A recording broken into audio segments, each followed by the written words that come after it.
반갑습니다. 항상 좋은 정보를 안내해드릴 것을 약속드리며 영상 시작 전에 구독과 좋아요 눌러주시면 감사하겠습니다. 영상에서는 현재 팀 상황과 전력을 알려드리고 빠르게 최종 결과를 안내해드리고 있습니다. 더 정확한 실시간 분석 정보를 원하시는 분은 영상 하단에 댓글을 확인해주시면 되겠습니다. 이어서 분석 시작하도록 하겠습니다. 첫 번째 경기는 창원 LG와 한국가스공사입니다. 창원 LG는 시즌 초반부터 안정적인 전력을 바탕으로 상위권을 유지하고 있으며 공수 균형이 돋보이는 팀입니다. 특히 홈 경기에서는 평균 득점보다 실점을 확연히 줄이며 수비 집중도가 높다는 점이 특징입니다. 공격 지표에서도 EFG와 TS가 모두 리그 평균을 상회하고 턴오버율이 낮다는 점은 LG의 경기 운영 능력을 단적으로 보여줍니다. 공격 리바운드 비율이 높고 세컨드 찬스를 살리는 구간에서 경쟁팀보다 효율적으로 점수를 쌓아갑니다. 수비에서는 하프코트 수비 완성도가 높고 상대의 턴오버를 유도하며 빠른 전환으로 득점을 이어가는 장면이 자주 나타납니다. 이러한 구조 덕분에 팀은 페이스를 의도적으로 낮추면서도 높은 생산성을 유지합니다. 또한 경기 후반부로 갈수록 수비 강도가 높아지고 주전들이 코트를 지키는 시간 동안 상대의 득점 효율을 눈에 띄게 하락시키는 양상을 반복적으로 보여줍니다. 홈 경기 특유의 압박감과 빠른 수비 전환은 상대팀의 공격 흐름을 어지럽히며 이로 인해 후반 점수차를 벌리는 경향이 뚜렷합니다. 최근 경기들에서도 후반 실점 억제력이 극대화되는 구간이 관찰되며 이는 리그 평균 대비 LG의 후반 공수 밸런스를 더욱 돋보이게 합니다. 이러한 점은 하위권 팀들과의 경기에서 더욱 분명히 드러나며 해당 경기에서도 유사한 흐름이 이어질 가능성이 높습니다. 한국가스공사는 전반적인 공격 포텐셜은 나쁘지 않으나 수비 불안이 뚜렷합니다. 라거나 닉 퍼킨스, 벨랑겔, 김국찬 중심의 로테이션이 유지되며 공격 지표에서는 어느 정도의 득점 균형을 확보하고 있으나 상대의 EFG와 FTA 비율이 모두 높아 수비에서의 약점이 누적됩니다. 특히 외곽 수비와 리바운드 경합에서의 집중력 저하가 지속적으로 지적되고 있습니다. 시즌 전체 평균 실점이 78점대에 이르고 있으며 리그 평균 대비 높은 파울 허용률과 낮은 수비 리바운드율이 문제로 꼽힙니다. 최근 경기에서도 전반 초반에는 공격이 활발하나 경기 후반으로 갈수록 슈팅 성공률이 떨어지고 턴오버가 늘어나는 패턴이 반복되었습니다. 강혁 감독 역시 최근 3연패 기간 동안 턴오버가 20개 이상 나온 경기들이 이어지면서 실책이 가장 적은 팀 장점을 완전히 잃었다고 작심 발언을 하기도 했습니다. 리그 중위권 이상의 팀을 상대로는 3쿼터 이후 수비가 붕괴되며 점수차가 벌어지는 경우가 빈번했는데 이는 체력 소모와 벤치 뎁스의 차이에서 비롯된 것으로 분석됩니다. 가스공사의 평균 페이스는 느린 편임에도 불구하고 수비 집중력이 후반으로 갈수록 약화되면서 경기 전체의 효율이 떨어지는 경향을 보입니다. 자유투 유도 빈도가 낮아 득점 루트가 단조로워지는 점도 후반 동력 저하의 원인입니다. 상대가 리바운드 경합에서 주도권을 잡는 순간 세컨드 찬스 득점을 연달아 허용하며 흐름을 되찾기 어렵다는 구조적 한계 역시 존재합니다. 실질적으로 이 팀이 안정적인 경기 흐름을 유지하려면 3점슛 외곽 효율이 높을 때에 한정되지만 올 시즌 원정에서는 해당 지표가 하락세에 있습니다. 이 같은 문제들이 누적되면 창원 LG의 견고한 수비 시스템 앞에서 경기 후반 저항력을 유지하기 어렵습니다. 결론을 말씀드리자면 후반부에 LG가 수비와 리바운드 우위를 통해 점점 점수차를 벌려 안정적으로 경기를 마무리할 가능성이 크며 이는 수비 중심의 저득점 경기 흐름과 부합합니다. 창원 LG의 승리와 언더를 추천드리는 경기입니다. 두 번째 경기는 한국전력과 삼성화재입니다. 한국전력은 최근 경기력 흐름에서 다소 기복이 있었으나 조직적인 연계와 블로킹 효율에서 여전히 높은 수준의 완성도를 유지하고 있습니다. 하승우 세터의 볼 배분이 이전보다 안정감을 찾으면서 공격 전개가 한결 부드러워졌고 윤하준과 박승수가 주요 공격 루트를 형성하며 득점 패턴이 다양화되고 있습니다. 다만 구교역의 장기 결장으로 인해 공격 폭이 좁아진 것은 부인할 수 없는 현실입니다. 그러나 이를 보완하기 위한 서브 압박과 리시브 후속 연결의 매끄러움이 한국전력의 경기 주도권을 유지하게 하는 핵심 요인으로 작용하고 있습니다. 특히 경기 후반으로 갈수록 집중력이 높아지는 특징을 보이며 3세트 이후의 득점 효율이 눈에 띄게 개선되고 있습니다. 삼성화재는 감독 교체 이후 전술적 정비가 이뤄지는 시점에 놓여 있습니다. 김상우 감독의 사퇴로 고준용 대행 체제가 가동되며 선수단의 집중도가 불안정한 모습을 보입니다. 부상 중인 송명근의 이탈은 공격과 리시브 밸런스 모두에 큰 타격을 주었고 팀 내 젊은 선수들의 경험 부족이 수비 전환 단계에서 잦은 범실로 이어지고 있습니다. 최근 리시브 성공률이 리그 최하위 수준에 머물러 있어 세터와 공격수 간 연결이 매끄럽지 못하며 블로킹 숫자 역시 세트당 1.6개로 상대의 공격을 효과적으로 차단하지 못하고 있습니다. 이러한 불안 요소로 인해 경기 초반 리드에도 불구하고 후반 집중력 저하로 세트를 내주는 경향이 뚜렷합니다. 결론을 말씀드리자면 결국 이번 대결은 리시브 안정성과 수비 조직력에서 뚜렷한 격차가 존재합니다. 한국전력은 세트 중반 이후에도 일정한 전개 리듬을 유지할 수 있는 팀으로 공격에서의 완성도보다 수비에서의 안정감이 승부의 중심이 될 가능성이 높습니다. 반면 삼성화재는 감독 교체라는 내부 요인으로 인해 경기 운영의 일관성이 떨어지고 있으며 부상으로 인한 전력 공백이 여전히 큽니다. 양 팀의 최근 흐름과 세트별 점수 분포를 고려하면 긴 승부보다는 상대의 리시브 약점을 초반부터 적극 공략하는 한국전력의 단조롭지만 효율적인 경기 운영이 예상됩니다. 한국전력의 승리와 오버를 추천드리는 경기입니다. 세 번째 경기는 GS칼텍스와 한국도로공사입니다. GS칼텍스는 최근 들어 팀 내 흐름이 다소 불안정한 모습을 보이고 있습니다. 공격 전개는 여전히 리그 상위권에 속하지만 주전 미들 이주아의 부상 공백이 길어지며 중앙 블로킹 라인에서 불안한 장면이 자주 노출되고 있습니다. 대신 최유림과 서채원이 번갈아 기용되며 버티고 있으나 세트 간 높이 싸움에서 상대에게 연속 득점을 허용하는 구간이 잦습니다. 외국인 선수 레이나 토코쿠는 부상 복귀 이후 컨디션이 완전치 않아 경기 도중 교체 투입될 가능성이 높지만 공격 효율 자체는 개선되는 흐름을 보이고 있습니다. 디그와 리시브 연결은 안정화 단계로 접어들면서 후위 공격 라인의 활용도가 올라가고 있으나 리듬이 끊기는 순간 집중력이 떨어지는 단점은 여전히 과제로 남아 있습니다. 홈 경기에서는 이 약점을 서브 성공률로 보완하는 경우가 많으며 경기 초반 주도권을 잡을 경우 팀 전체의 공격 템포가 눈에 띄게 빨라집니다. 한국도로공사는 시즌 초반부터 리시브 조직력과 세터진의 호흡이 안정적인 모습을 보여왔지만 최근 잦은 풀세트 경기로 인해 체력 부담이 누적되고 있습니다. 주전 블로커 배윤하는 가벼운 컨디션 저하가 보고되었으나 팀 내에서 여전히 핵심적인 역할을 수행하고 있습니다. 탄탄한 수비와 빠른 사이드 전개는 상대의 블로킹 라인을 흔드는 강점을 유지하고 있고 외국인 공격수의 결정력 역시 시즌 중반 이후로 꾸준히 향상되고 있습니다. 다만 연속 듀스 상황에서 세트 운영의 균형이 무너지는 경향이 있어 장기전으로 갈수록 세터 교체를 통한 리듬 회복이 필수적입니다. 최근 경기를 보면 주전들의 경기 감각은 단단히 유지되고 있으나 교체 자원의 활용폭이 좁아 피로 누적으로 이어지는 구간이 자주 발생합니다. 원정 경기 특유의 집중력 저하도 일부 남아있어 3세트 이후 체력 분배가 경기의 향방을 크게 좌우할 가능성이 높습니다. 결론을 말씀드리자면 종합적으로 두 팀의 전력은 근소한 차이를 보이지만 경기 양상은 긴 랠리와 세트 후반 집중력 싸움으로 이어질 가능성이 큽니다. GS칼텍스는 홈의 서브 리듬과 공격 효율 개선을 통해 경기를 길게 끌고 갈 여지가 있으며 도로공사는 리시브 안정성과 높은 블로킹 완성도로 흐름을 통제하려 할 것입니다. 양팀 모두 주전 자원의 피로 누적과 주력 선수의 회복 과정이라는 상반된 흐름을 안고 맞붙는 만큼 초반보다는 후반에 갈수록 경기 흐름이 요동칠 것으로 보입니다. 한국도로공사의 승리와 오버를 추천드리는 경기입니다. 네 번째 경기는 콩고와 베냉입니다. 콩고는 안정적 수비력을 기반으로 한 조직적인 전개가 강점이며 중원에서의 압박과 점유율 관리에 탁월한 모습을 보여왔습니다. 수비의 중심에는 프랑스 릴에서 활약 중인 샹셀 은벤바가 버티고 있으며 좌우에서는 아서 마수아쿠와 아론 완비사카가 폭넓은 움직임으로 지원합니다. 이번 소집 명단에서 주목할 부분은 예상대로 세드릭 박항부와 메샤크 엘리아의 공격 조합이 유지된다는 점입니다. 박항부는 대표팀 64경기 20골을 기록 중이며 경험 측면에서 팀 공격의 중추 역할을 맡습니다. 엘리아 역시 알라니아 스포르에서 꾸준히 득점을 올리며 최근 국가대표 경기에서도 결정적인 장면을 만들어온 만큼 개막전에서도 활약이 기대됩니다. 다만 자국 최고 몸값을 자랑하는 뉴캐슬 포워드 요한 위사, 중원에서 창의적인 역할을 맡을 마리오 스트레이켄스가 무릎 부상으로 대표팀 명단에서 제외되었고 그라디 디앙가나 역시 부상으로 합류하지 못한다는 점은 전방과 이선 연결 구조에 영향을 줄 수 있습니다.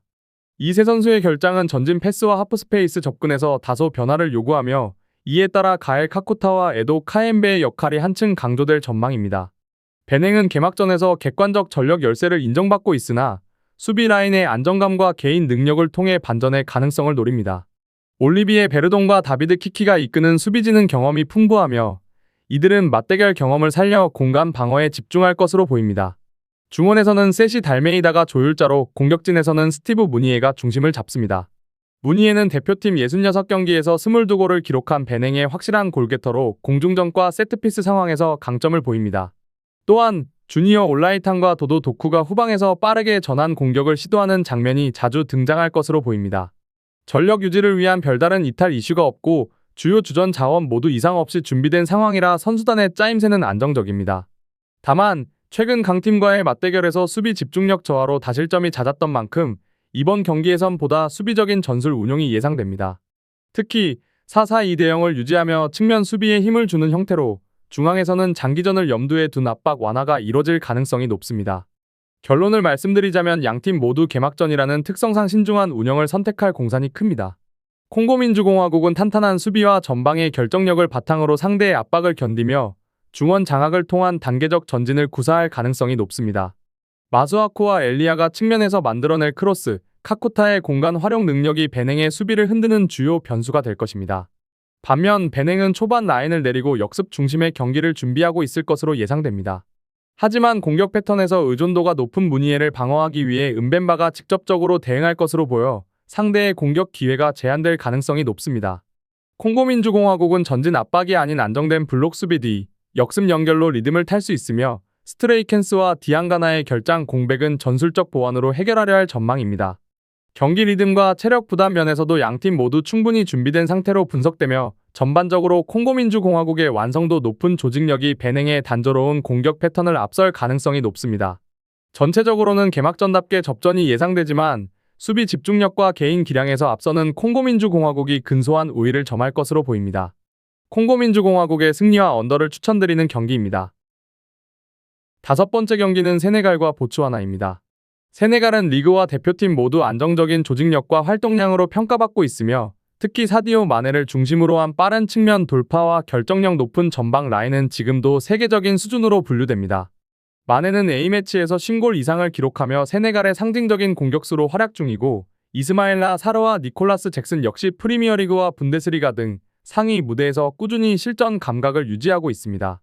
여기에 토트넘 미드필더 파푸마타르 사르와 에버턴의 이드리사 깨에가 중원에서 왕성한 활동량과 압박으로 공수 균형을 맞춥니다. 수비진에서는 칼리두 쿨리발리와 이스마엘 야콥스가 중심을 잡아 세트피스 수비와 공중전에서 확실한 존재감을 보여주며 골키퍼 에두아르 멘디의 안정감 또한 여전합니다.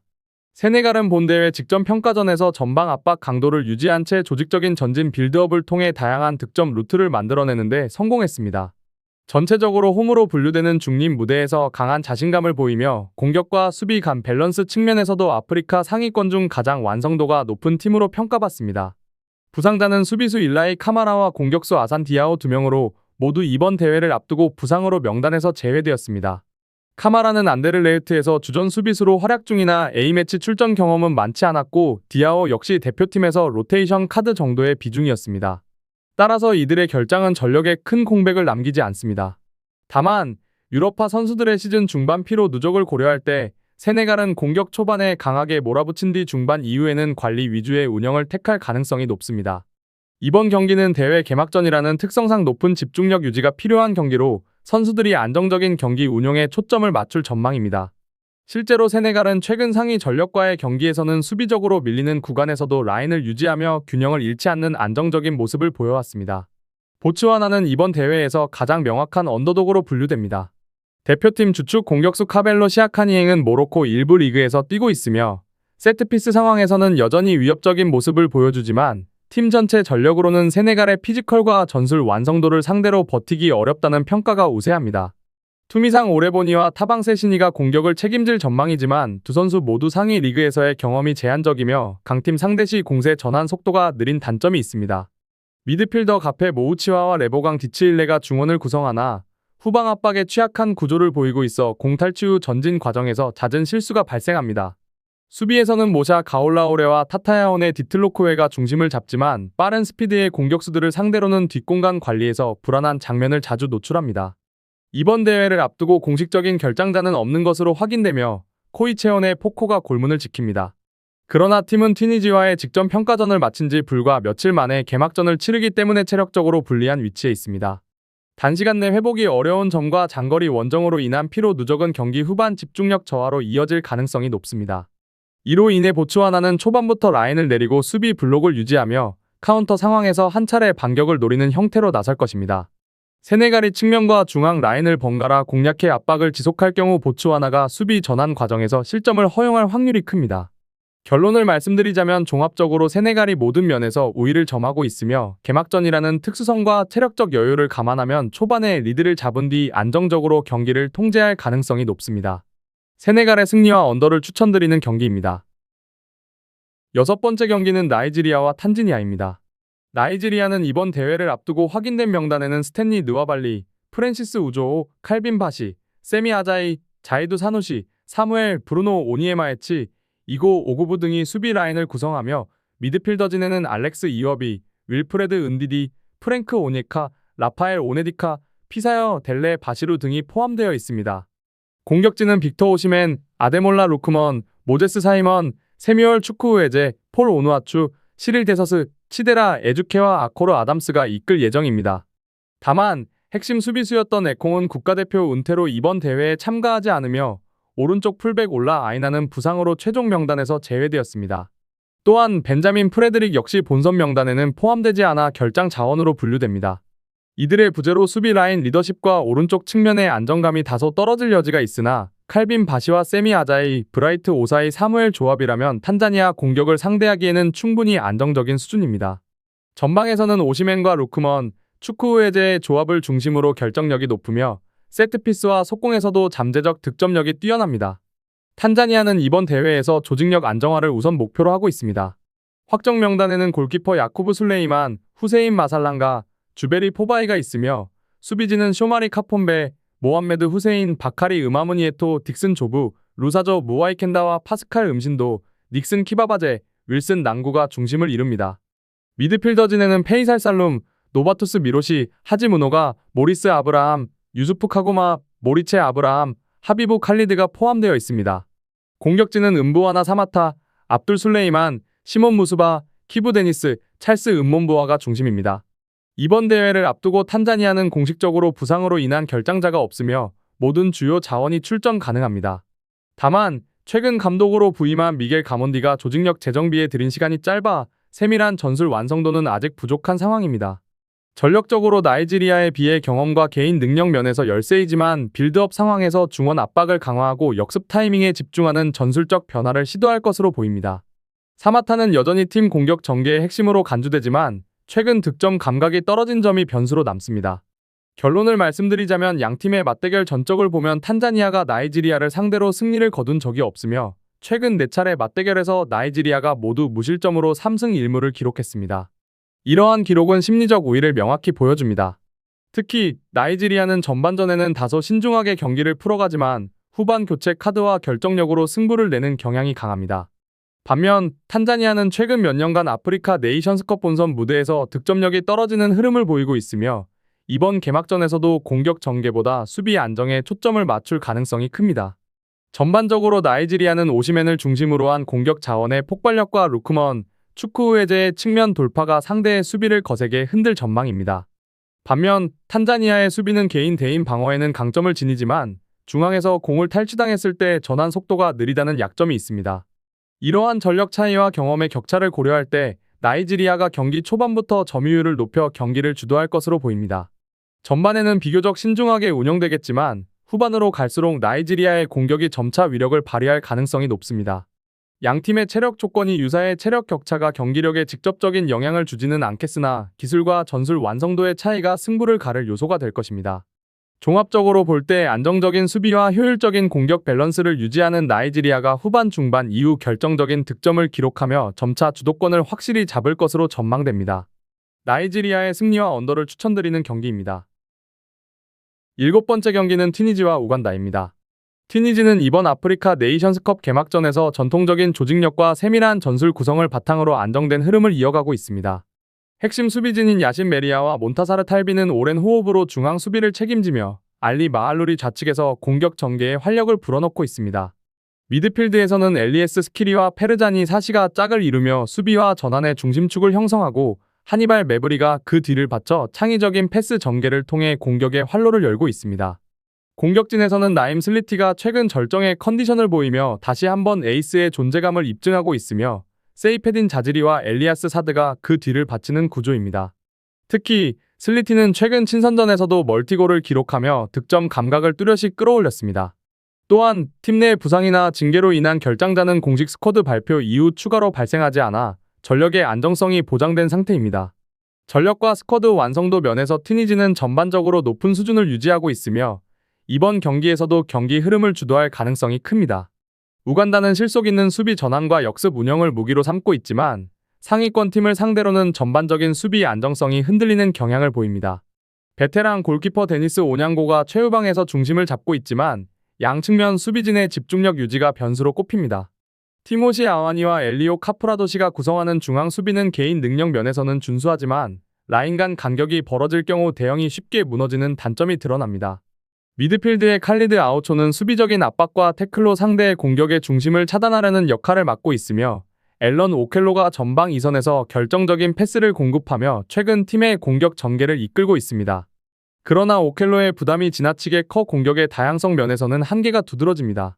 최근 들어 주전 중징계나 부상으로 인한 이탈 소식은 없으나 지난 예선과 친선 경기에서 활약했던 몇몇 중견 선수들이 이번 대회 명단에서 제외된 것은 전력 밸런스에 적지 않은 영향을 주었습니다.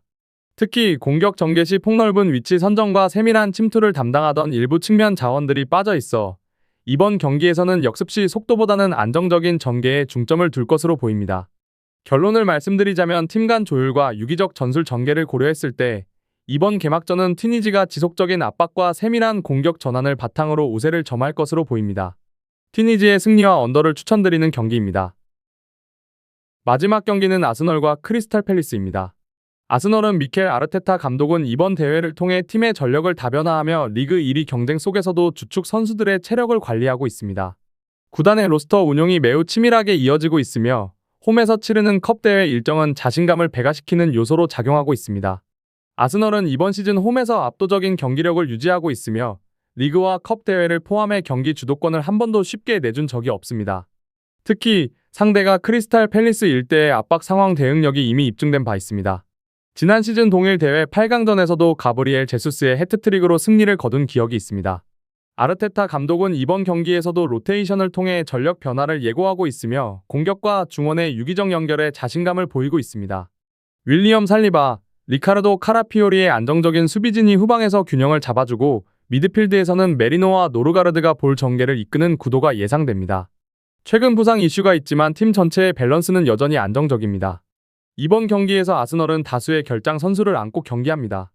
핵심 수비수 가브리엘 마갈량이스가 허벅지 부상으로 이탈했고 카이 하베르츠는 무릎 부상으로 시즌 중반 일정에서 제외된 상태입니다.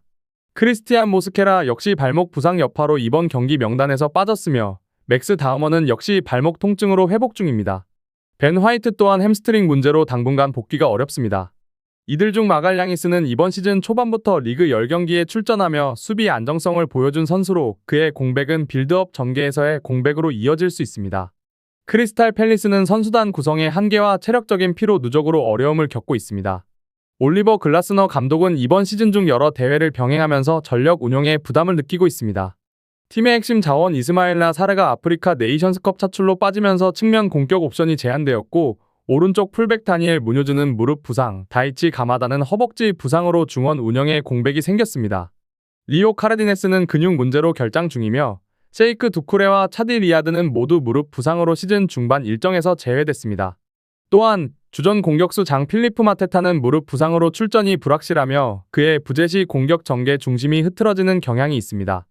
글라스너 감독은 이런 상황에서 크리산토스 우체를 전방에 세우며 속도 중심 전술을 시도할 계획을 세우고 있습니다. 여기에 제퍼슨 레르마와 보르나 소사는 경기 중반 압박 시 전환을 담당하며 마이클 리처즈와 마크 게이가 뒷라인을 지탱할 것으로 예상됩니다. 그러나 잦은 선수 교체와 주전 자원의 연쇄 이탈은 경기력 안정화를 심각하게 방해하고 있습니다. 최근 경기에서도 수비 집중력이 급격히 떨어지는 양상이 반복되었고 전방과 후방 라인의 간격 유지가 어렵다는 점이 주요 약점으로 지적되고 있습니다. 팰리스는 이 경기 이후 리그 일정과 유럽 대회까지 고려해야 하는 상황이기에 체력 분배 측면에서도 불리합니다. 결론을 말씀드리자면 전력 격차와 체력적 차이를 고려했을 때 경기의 균형은 일찍 깨질 수 있으며 아스널이 주도권을 유지한 채 마무리할 전망입니다. 아스널의 승리와 오버를 추천드리는 경기입니다. 추가적인 조합을 원하신다면 구독과 좋아요를 눌러주시면 감사하겠습니다. 더 다양한 경기에 대한 세부적인 분석과 결과가 궁금하시다면 영상 하단의 댓글을 확인해 주시면 되겠습니다. 프로토가 처음이신 분들 혹은 프로토를 좋아하는데 적중률이 낮으신 분들께서는 유튜브에 계시는 여러 명의 전문가들의 영상을 시청하면서 도움을 받아서 수익률을 극대화하시는 것도 괜찮은 방법입니다. 프로토는 단지 운으로 하는 게임이 절대 아닙니다. 모든 분야의 전문가들이 존재하듯 프로토 분명 전문가들이 존재합니다. 경기 시작 전에 다양한 분석 자료 확인은 필수이며 가장 중요한 정보력이 수익의 80% 이상 지분을 차지하고 있습니다. 수익을 원하시는 분들은 이상한 곳에 가입비 내고 가입하지 마시고 유튜브에서 여러 가지 영상을 찾아보신 뒤에 해당 영상 등을 참고하여 베팅하시는 걸 추천드립니다. 오늘도 영상을 시청해주셔서 감사드리며 행복한 하루 되시길 바랍니다.